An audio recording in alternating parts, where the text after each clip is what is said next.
Commander Jake Harrison watched the Earth burn from his command post on Luna Base. The blue and green world that had been humanity's home for thousands of years now showed angry red scars where alien weapons had struck. 3 months ago, the Zephyrians had arrived with ships bigger than cities and weapons that could crack continents. Now they owned everything. Jake pressed his hand against the cold metal wall and tried not to think about his childhood home in Colorado. The mountains where he had learned to climb were probably ash now. The lake where he had taught his daughter to fish was likely a crater filled with poisonous water. Everything he had ever known was gone or dying. His wife, Dr. Lisa Carter, worked frantically at her laboratory station. She had been studying the alien samples they collected during the first battles. The Zephyrians were tall, gray creatures with 6 arms and large black eyes. Their technology was hundreds of years ahead of humanity's best weapons. They had conquered Earth the way humans might swat a fly. "Jake, we need to leave now," Lisa called out without looking up from her microscope. "The transport ships are almost loaded, and the aliens are moving closer to Luna Base." Through the observation windows, Jake could see the evacuation ships floating in the black space around the moon. Thousands of humans were boarding the vessels. These were the lucky ones who had made it off Earth before the aliens sealed the planet. Scientists, engineers, military personnel, and their families. Maybe 50,000 people total from a world that once held 8 billion. The transport ship Aurora was the largest of the evacuation fleet. Captain Steve Murphy had volunteered to command the dangerous journey into deep space. Nobody knew if they would find a safe place to live or if the aliens would follow them into the darkness between stars. They only knew that staying meant certain death or slavery. Admiral Ben Rogers stood at the communication center listening to the final messages from Earth. The last military bases were falling one by one. New York was silent. London had stopped broadcasting 2 days ago. Tokyo was now under alien control. The pattern was always the same. The Zephyrians would surround a city with their flying machines and demand surrender. When the humans refused to give up, they would burn everything to ash. "Admiral, we are receiving a transmission from the Pacific Fleet," the radio officer reported. His young face was pale with exhaustion and fear. "Admiral Thompson says they will hold the Zephyrians off as long as possible, but they need us to get away while we can." Ben closed his eyes and felt the weight of command crushing his shoulders. On Earth, brave men and women were dying to buy them time to escape. Here on Luna Base, he had to choose between staying to fight a hopeless battle or running away to preserve what remained of humanity. The choice was clear, but it felt like betrayal. Engineer Katie Lewis was working on the Aurora's engines when the evacuation order came through the speakers.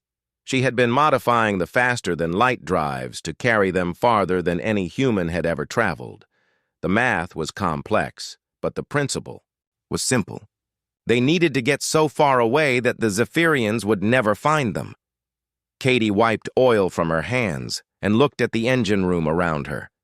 This ship would carry thousands of people to safety, or it would become their tomb in the empty spaces between worlds.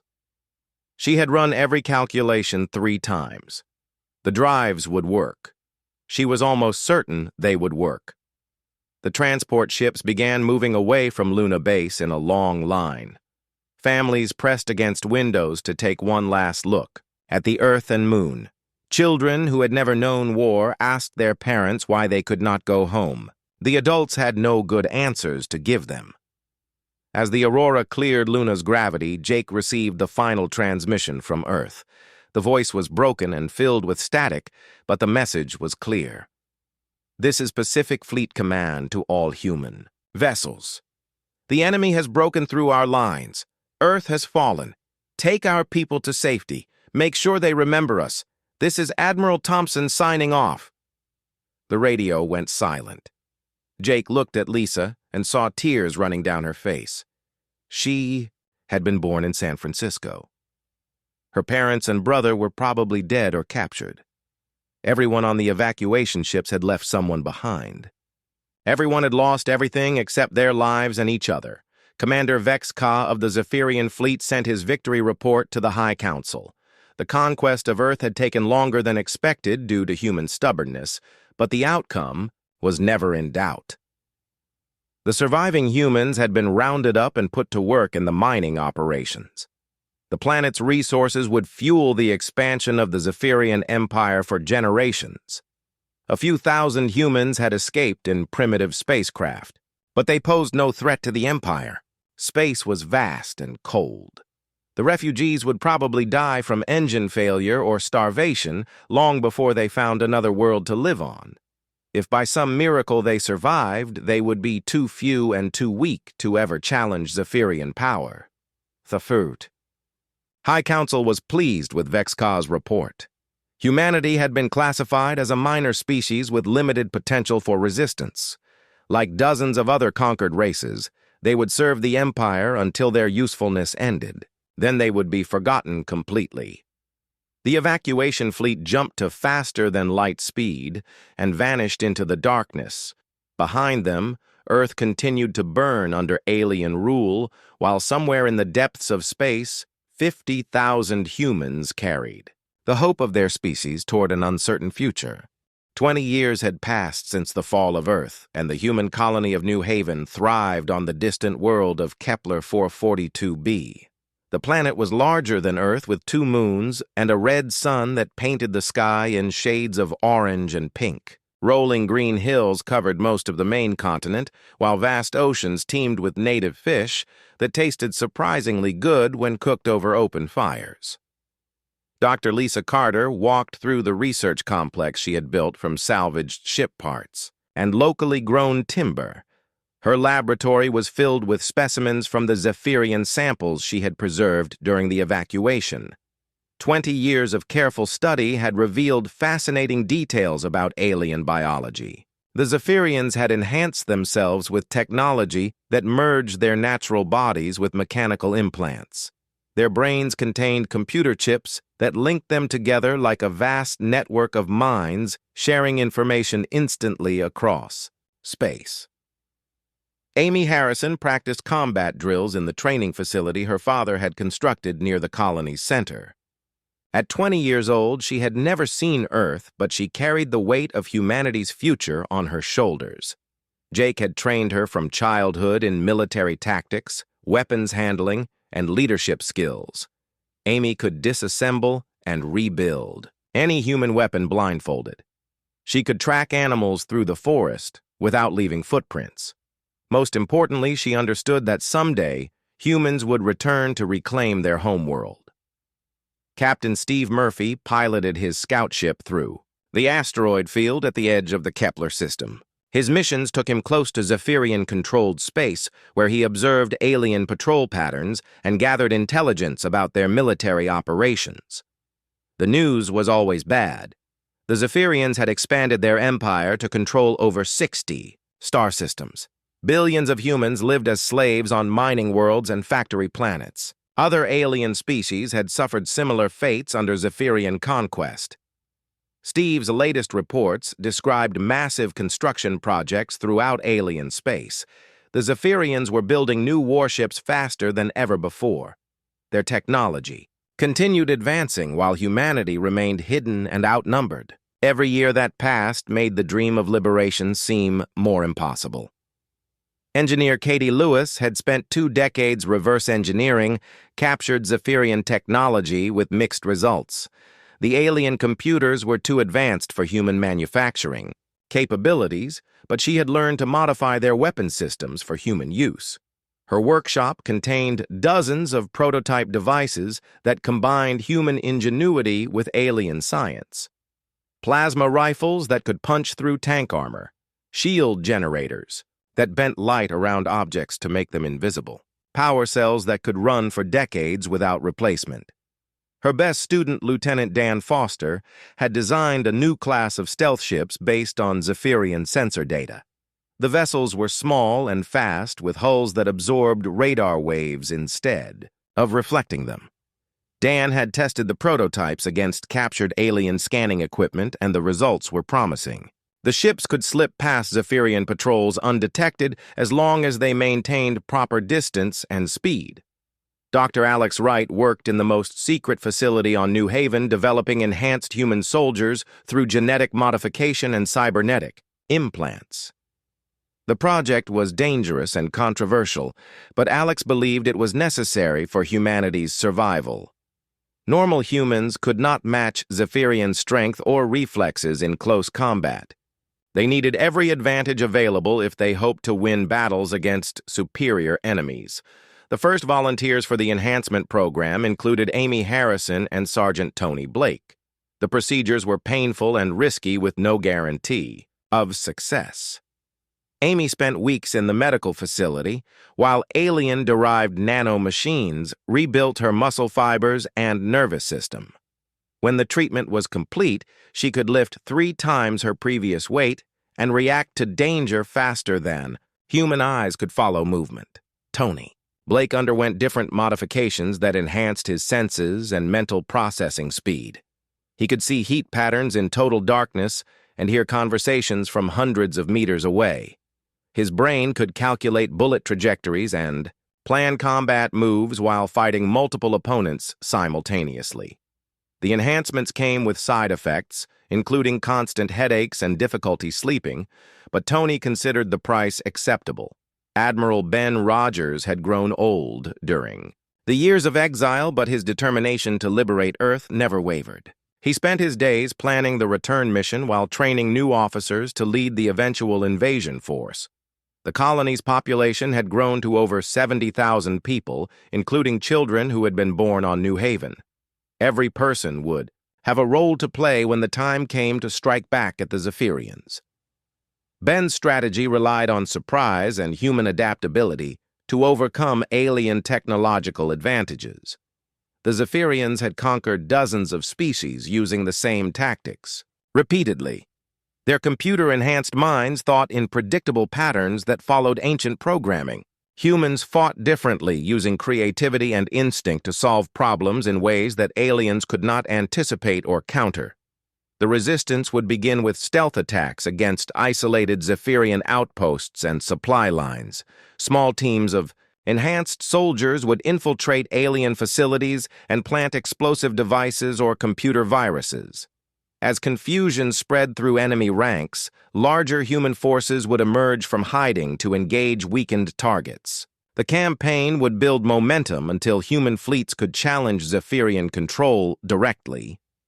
Maria Santos led one of several underground networks that had survived on Earth since the invasion. Her fighters operated from hidden bases in the ruins of major cities, attacking alien patrols and sabotaging mining operations. Communication with the exile colonies was difficult and dangerous, but quantum radio messages occasionally reached New Haven with updates about conditions on the home world. The reports painted a grim picture of systematic oppression and environmental destruction. The Zephyrians strip-mined entire mountain ranges for rare metals while poisoning rivers with industrial waste. Human slaves worked 18-hour shifts in terrible conditions with minimal food and medical care. Those who resisted were executed publicly to discourage others from following their example. Despite 20 years of brutal occupation, human resistance continued growing stronger. Children born under alien rule were taught to hate their oppressors, while adults planned and prepared for eventual liberation. Secret schools taught human history and culture to preserve knowledge the Zephyrians tried to destroy. Hidden weapon caches grew larger each year as resistance fighters salvaged alien equipment and converted it for human use. Dr. Patricia Green worked in an underground laboratory beneath the ruins of Chicago, studying Zephyrian physiology from samples provided by resistance fighters. Her research had identified several potential weaknesses in alien biology, including sensitivity to specific electromagnetic frequencies that could disrupt their neural implants. Patricia's discoveries would prove crucial when the time came for humanity to fight back. As the 20th anniversary of Earth's fall approached, Admiral Rogers called a meeting of colony leaders to discuss the liberation timeline. Katie Lewis, reported that weapon production was ahead of schedule, while Dan Foster confirmed that the stealth ship fleet was ready for deployment. Dr. Wright announced that enhanced soldier training had produced over 200 volunteers ready for combat operations.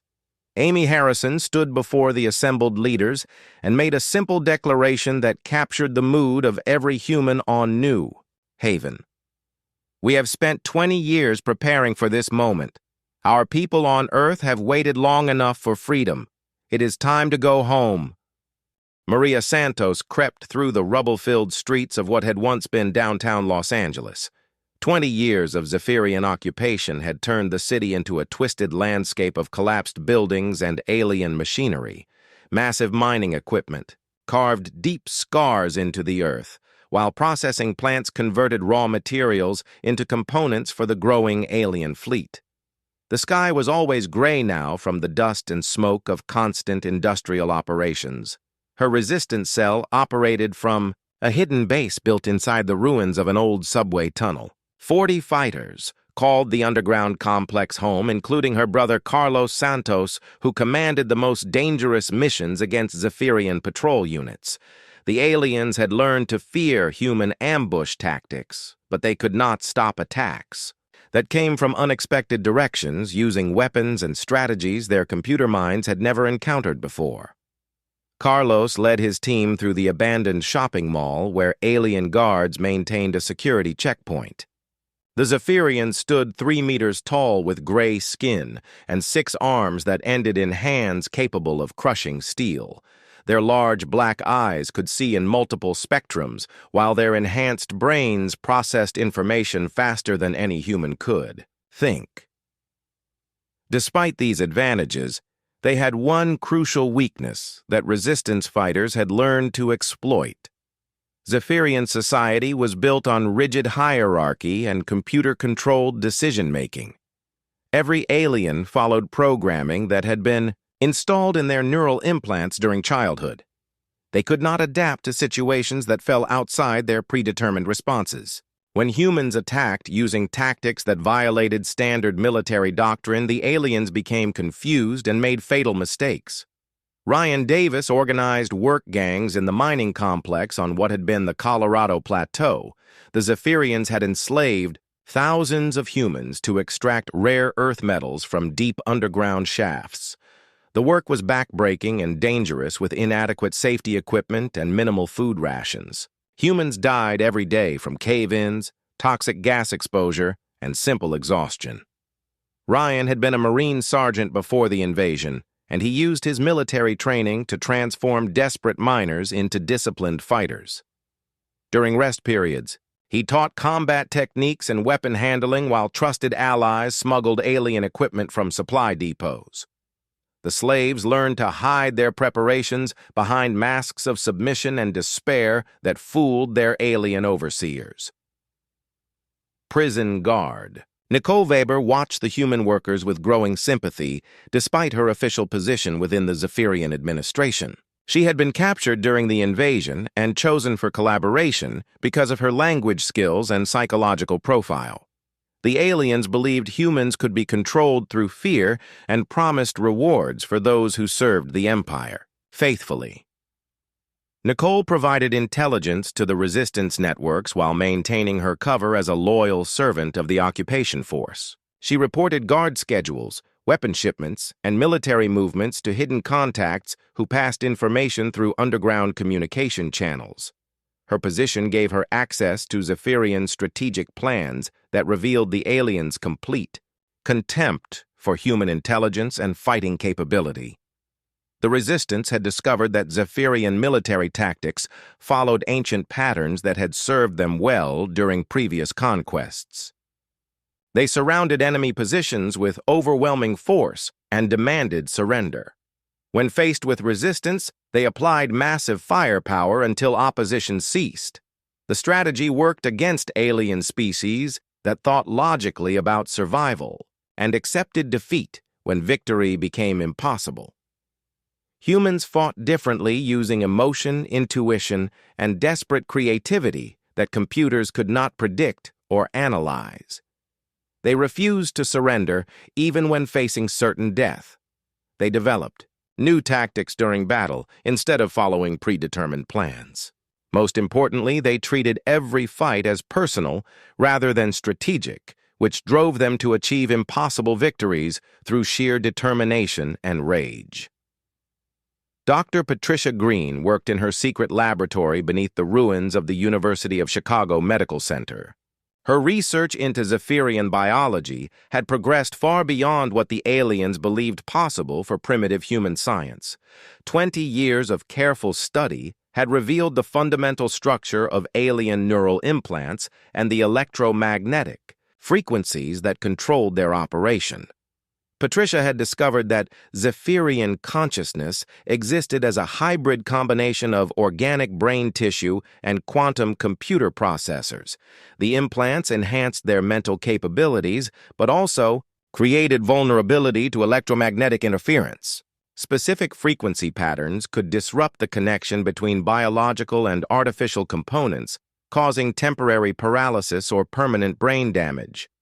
The underground networks had grown into a planet-wide organization, despite brutal Zephyrian efforts to destroy human resistance. Secret messages traveled through hidden quantum radio networks that connected cells from the ruins of New York to the mining camps of Australia. Resistance leaders coordinated attacks and shared intelligence while planning for the day when organized rebellion would replace scattered sabotage. Children born under occupation learned to hate their alien masters while preserving human culture and history in hidden schools. Teachers risked execution to pass knowledge from generation to generation, ensuring that humanity's identity would survive even if the resistance failed. These young people would become the next generation of fighters when the time came for open warfare. Carlos Santos and his enhanced soldiers struck at a Zephyrian supply convoy moving through the desert outside Las Vegas. The team had undergone crude genetic modifications using alien technology captured from research facilities. The procedures were dangerous and painful, but they had given the fighters increased strength and reflexes that allowed them to engage Zephyrian troops in direct combat. The ambush began when human fighters emerged from concealed positions in the rocky terrain. Plasma weapons designed by resistance engineers cut through alien armor, while explosive devices disabled the convoy vehicles. The Zephyrians fought back with superior firepower, but their predictable tactics allowed the humans to anticipate and counter every move. When the battle ended, 12 aliens lay dead, while the humans had suffered only 2 wounded. More importantly, the convoy had been carrying advanced communication equipment that resistance technicians could modify for their own use.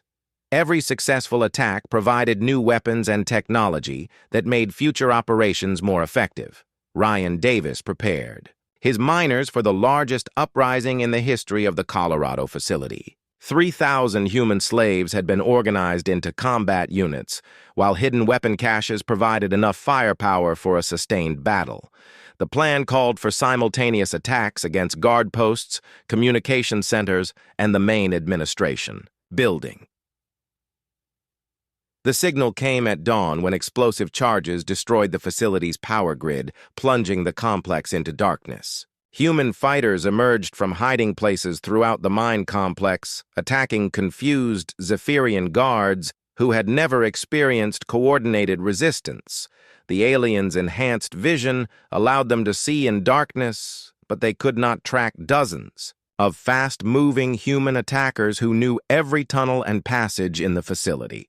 Nicole Weber had provided critical intelligence about guard positions and emergency protocols that allowed the humans to neutralize alien reinforcements before they could organize an effective response. Her sacrifice would be discovered eventually, but the information she provided gave the uprising its best chance for success. Maria Santos received confirmation that resistance cells across North America were ready to launch coordinated attacks when the Liberation Fleet arrived from Kepler 442. Hidden bases contained thousands of fighters, while weapon stockpiles had grown large enough to arm civilian populations.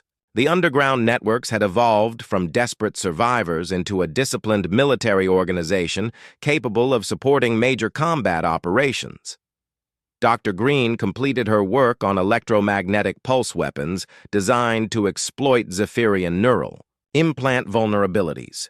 The devices could generate targeted frequency bursts that would disable alien computer systems without affecting human electronics. Resistance engineers had already begun constructing the weapons in hidden workshops using components salvaged from alien technology.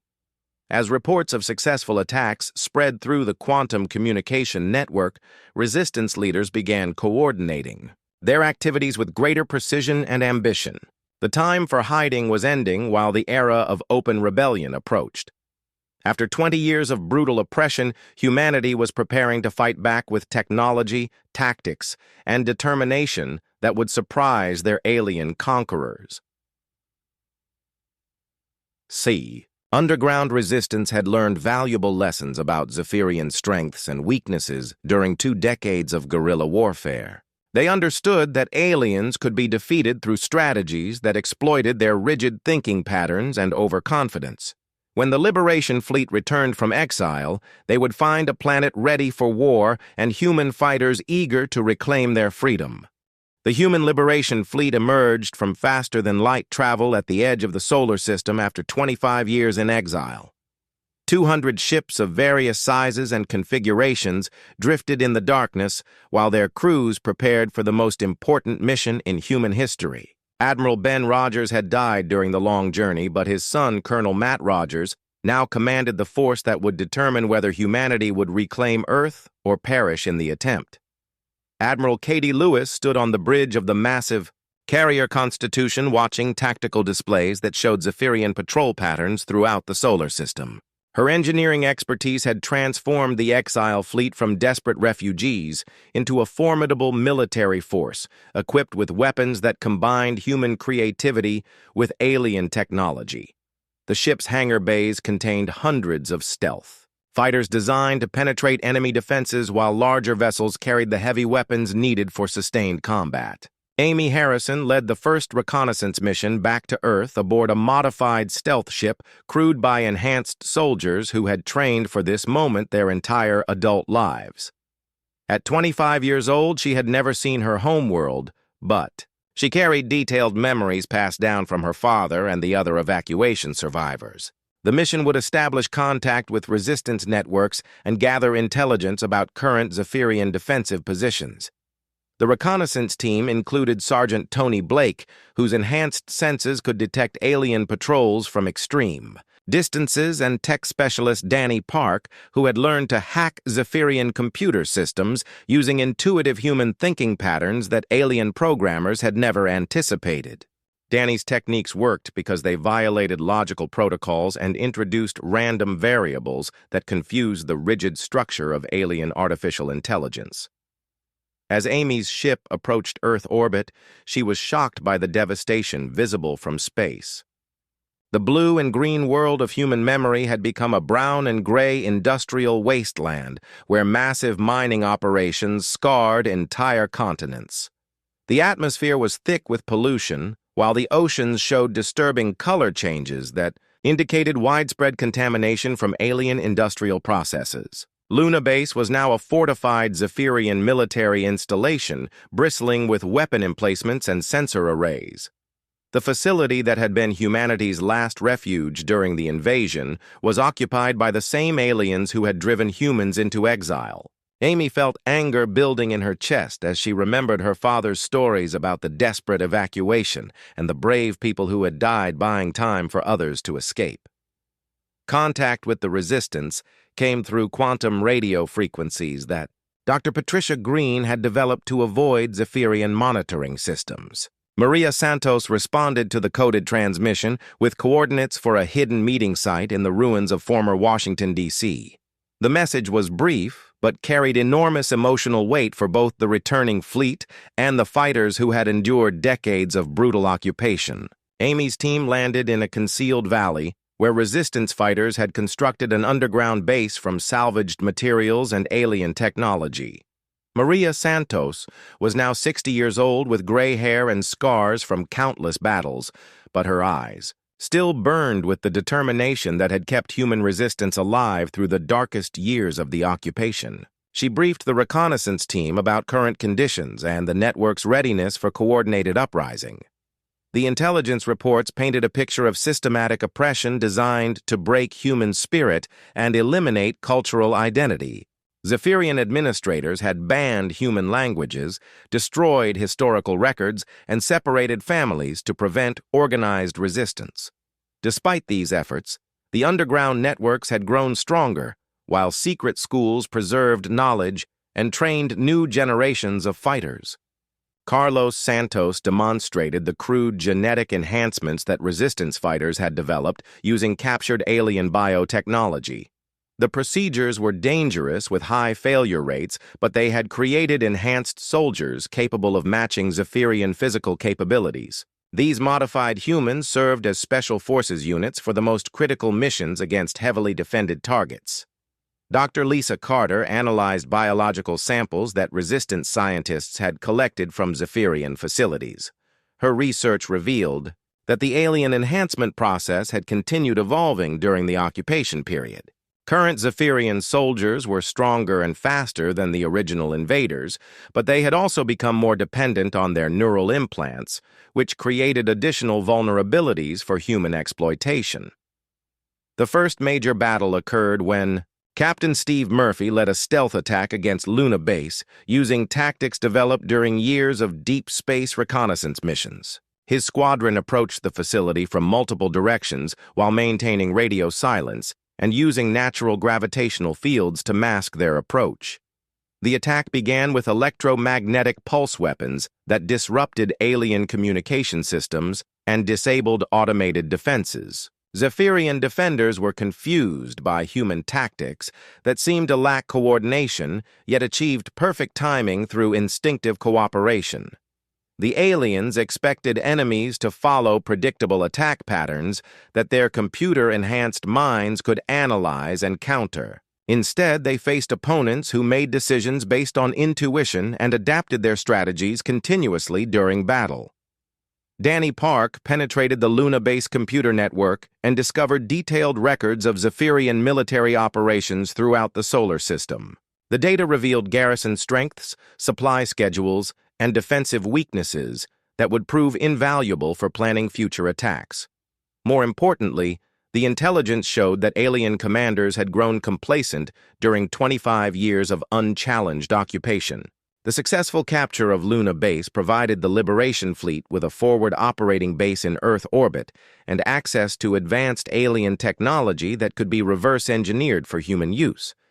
Admiral Lewis established her headquarters in the facility, while engineering teams began modifying Zephyrian equipment for compatibility with human systems and tactics. Resistance cells across Earth received the signal they had waited decades to hear, confirming that the Liberation Fleet had returned and achieved their first major victory. Hidden weapon caches were opened while thousands of fighters emerged from underground bases to begin coordinated attacks against isolated alien outposts. The planet-wide uprising had begun with precisely timed strikes that overwhelmed Zephyrian patrol units who had never faced organized human military action. Ryan Davis led the liberation of the Colorado mining complex using intelligence provided by Nicole Weber before her cover was discovered and she was executed by alien security forces. Her sacrifice enabled human fighters to neutralize guard posts and free 3,000 enslaved workers who immediately joined the rebellion. The mining equipment was turned against alien facilities, while precious metal stockpiles funded resistance operations. Dr. Green deployed electromagnetic pulse weapons against Zephyrian command centers, causing widespread disruption of alien communication networks and coordination systems. The weapons exploited vulnerabilities in neural implant technology that had been discovered through decades of careful research. Alien commanders found themselves unable to maintain contact with subordinate units, while their enhanced mental capabilities were reduced to basic biological functions. Amy Harrison established communication links between the Liberation Fleet and resistance networks, enabling unprecedented coordination between space-based forces and ground operations. For the first time since the invasion, Human military action was guided by a unified command structure that could respond rapidly to changing battlefield conditions while maintaining strategic focus on long-term objectives. The Zephyrians attempted to counter human attacks using conventional military doctrine that had succeeded against other conquered species. They concentrated forces around major population centers and industrial facilities while sending heavily armed patrol units to hunt resistance fighters. These tactics failed because humans refused to engage in direct confrontation where alien technological advantages would prove decisive. Instead, human forces used mobility and stealth to strike at supply lines and isolated targets while avoiding pitched battles until circumstances favored their capabilities. The campaign followed principles developed during the exile period that emphasized adaptation and creativity over numerical superiority or technological advancement. As reports of human victories spread through quantum communication networks, the liberation momentum continued building while Zephyrian confidence began cracking for the first time since the original invasion. The aliens had expected to face desperate refugees armed with primitive weapons, but instead they encountered disciplined military forces equipped with advanced technology and fighting with strategic intelligence that their computer minds could not predict or comprehend. The tide of war was turning, but the greatest battles still lay ahead as human forces prepared to challenge Zephyrian control directly rather than limiting themselves to guerrilla attacks and sabotage operations. Commander Vexka made the critical error that would determine the outcome of the war when he ordered massive retaliation strikes against human civilian populations. The Zephyrian military doctrine called for collective punishment to break enemy morale and force surrender through terror rather than continued resistance. This strategy had succeeded against other alien species whose logical minds calculated survival odds and accepted defeat when victory became impossible. Humans reacted differently to the slaughter of innocents, which ignited fury that burned across every resistance cell and refugee camp throughout the solar system. Instead of breaking human will to fight the atrocity, galvanized every man, woman, and child who had survived 25 years of brutal occupation. The quantum communication networks carried news of the massacres along with calls for total war against the alien invaders. Maria Santos emerged from hiding to broadcast a message that reached human fighters from the ruins of Earth cities to the exile colonies scattered across distant star systems. Her voice carried the pain of decades lost and the determination of a species that refused to accept extinction. She declared that humanity would never again negotiate with or show mercy to the aliens who had stolen their world and murdered their families.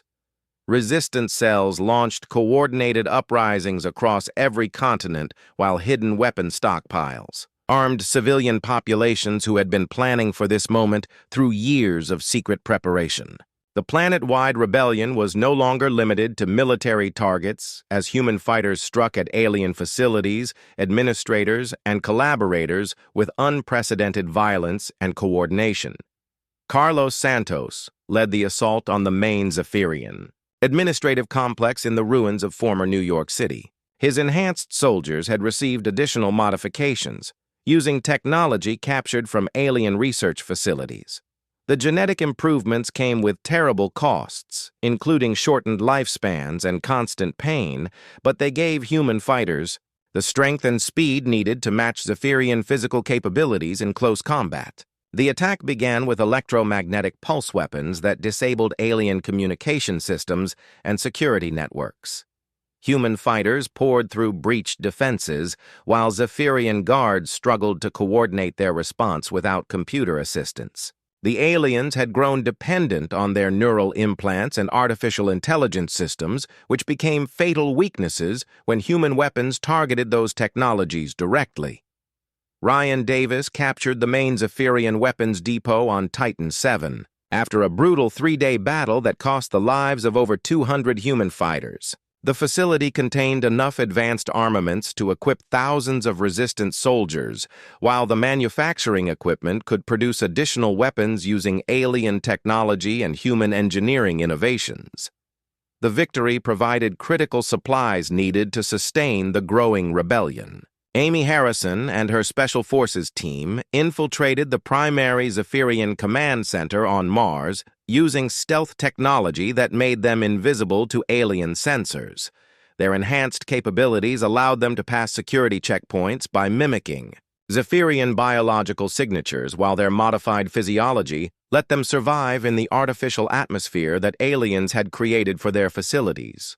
The infiltration mission planted Dr. Green's most advanced electromagnetic pulse devices throughout the command structure, while Danny Park introduced computer viruses that would spread through the entire Zephyrian military network.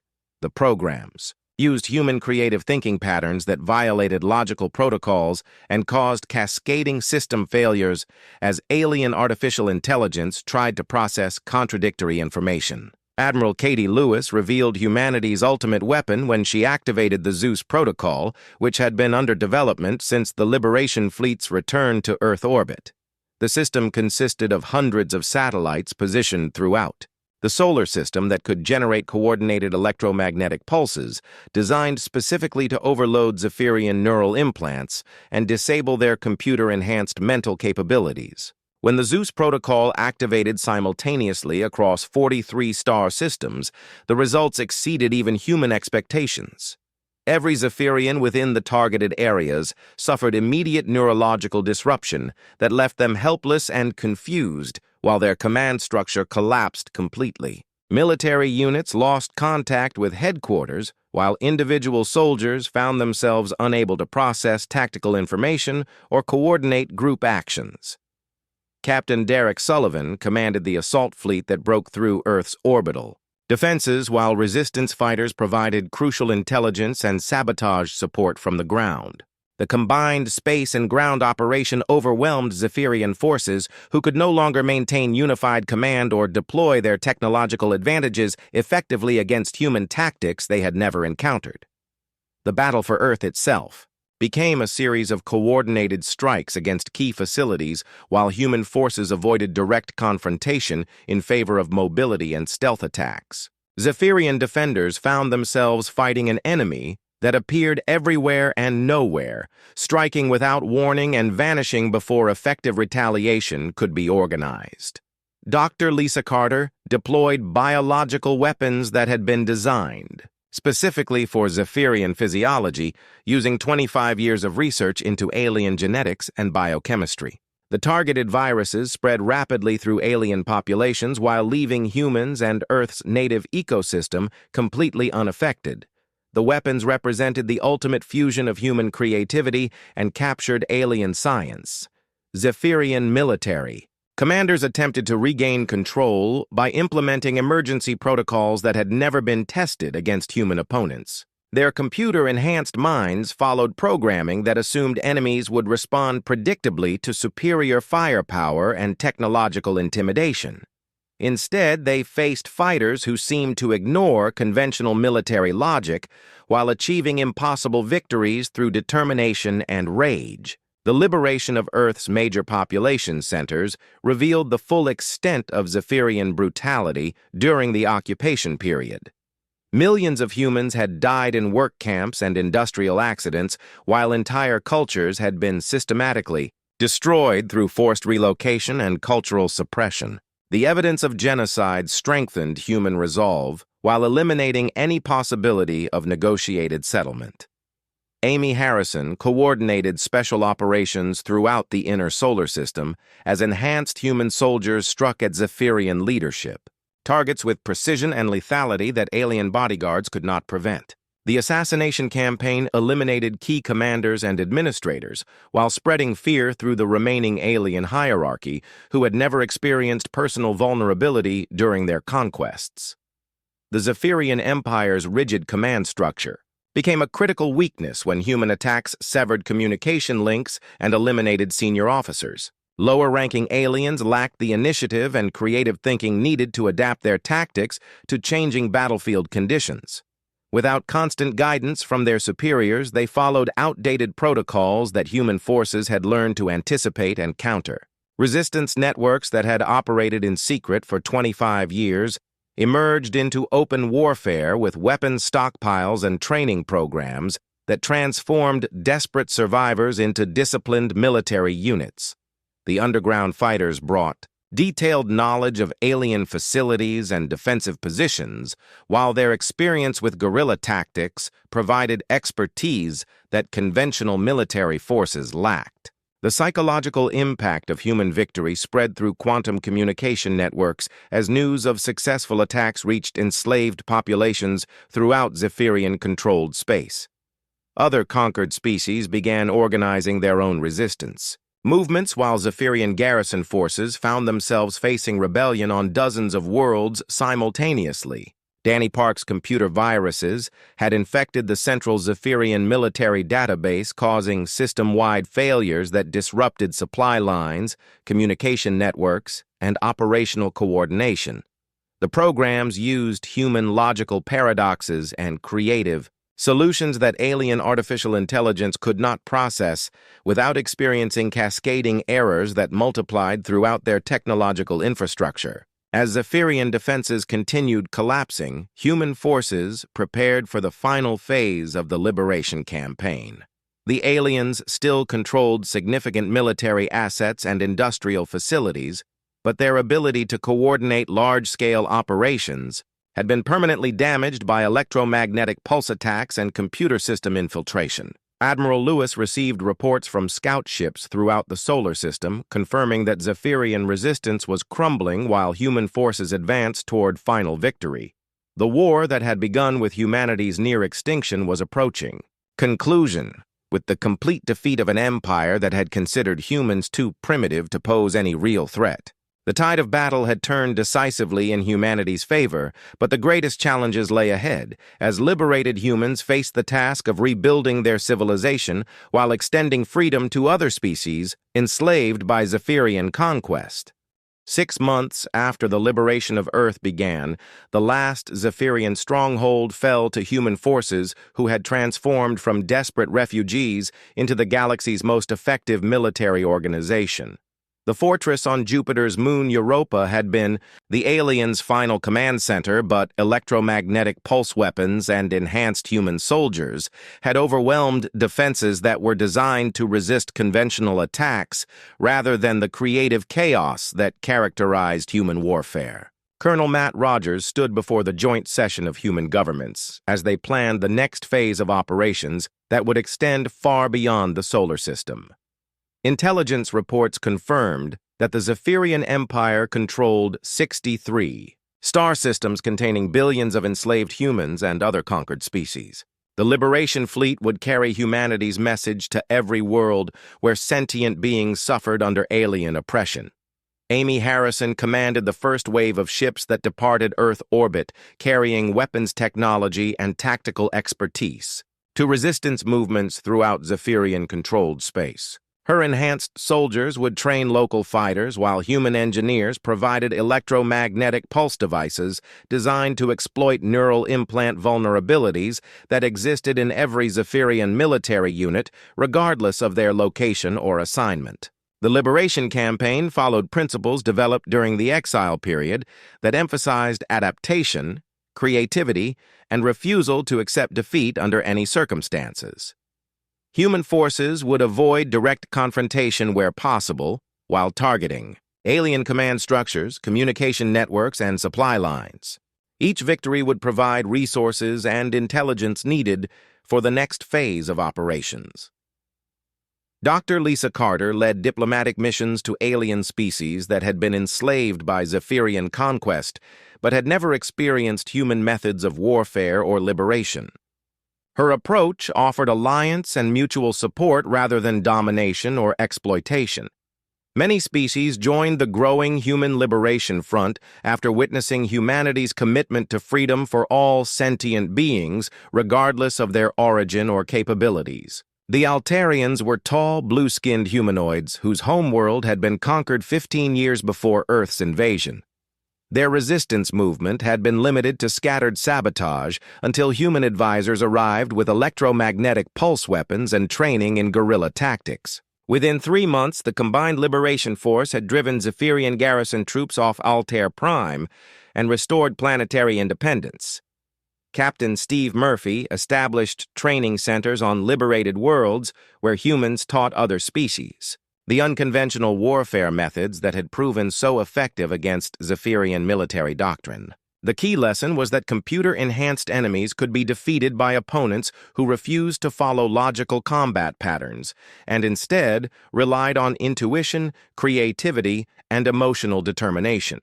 The Rigelians had been enslaved for over 50 years when human liberation forces arrived in their star system. These small gray beings possessed natural telepathic abilities that the Zephyrians had suppressed through neural implant modifications.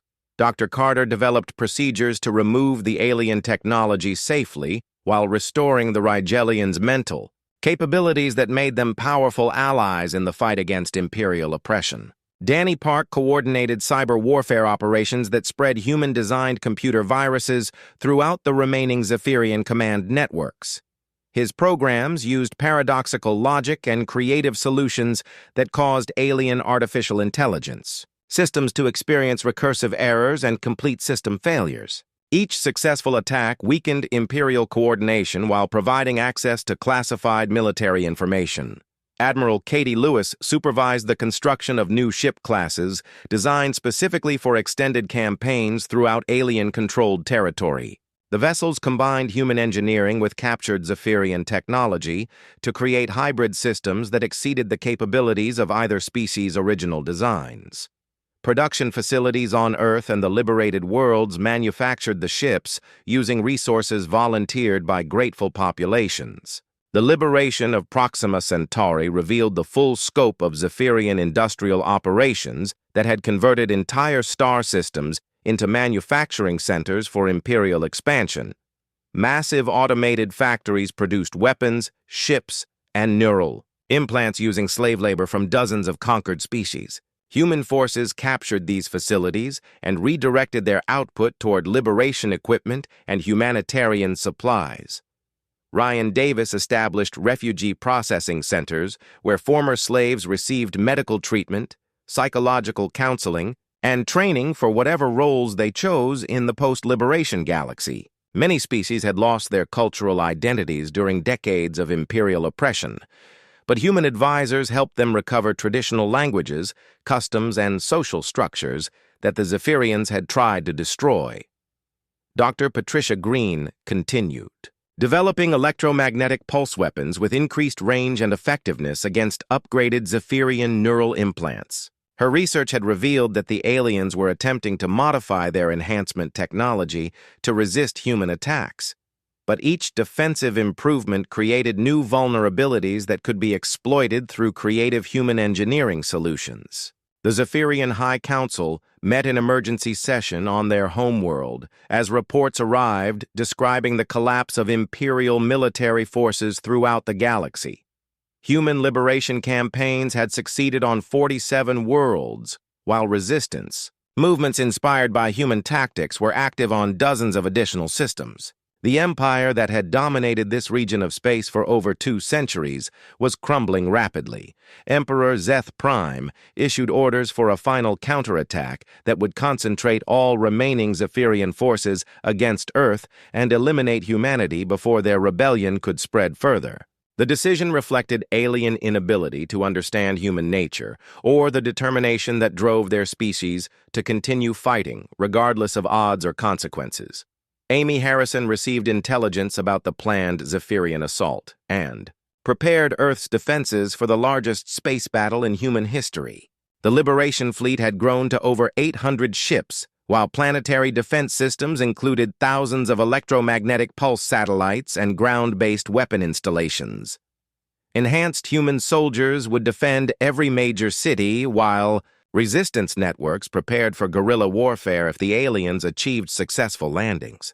The final battle began when the Zephyrian assault fleet emerged from faster-than-light travel at the edge of the solar system. 3,000 alien warships advanced toward Earth in formation patterns that had crushed resistance on dozens of worlds. Their commanders expected human forces to meet them in conventional space combat, where superior Zephyrian technology and numerical advantages would ensure victory. Instead, the aliens found themselves facing tactics that violated every principle of logical military doctrine. Human ships attacked from unexpected directions using stealth technology and electromagnetic pulse weapons while avoiding direct confrontation with superior enemy firepower. The battle became a series of hit-and-run engagements that confused Zephyrian tactical computers and prevented effective coordination. The Zeus protocol activated across the entire solar system, generating electromagnetic pulses that disabled Zephyrian neural implants and left thousands of alien ships drifting helplessly in space. Human boarding parties captured the vessels while their crews struggled with neurological disruption that made coherent thought impossible. Within 6 hours, the mighty Zephyrian assault fleet had been eliminated as an effective fighting force. Emperor Zeth Prime died when human special forces infiltrated the Imperial Palace and eliminated the alien leadership that had ordered the genocide of billions of sentient beings.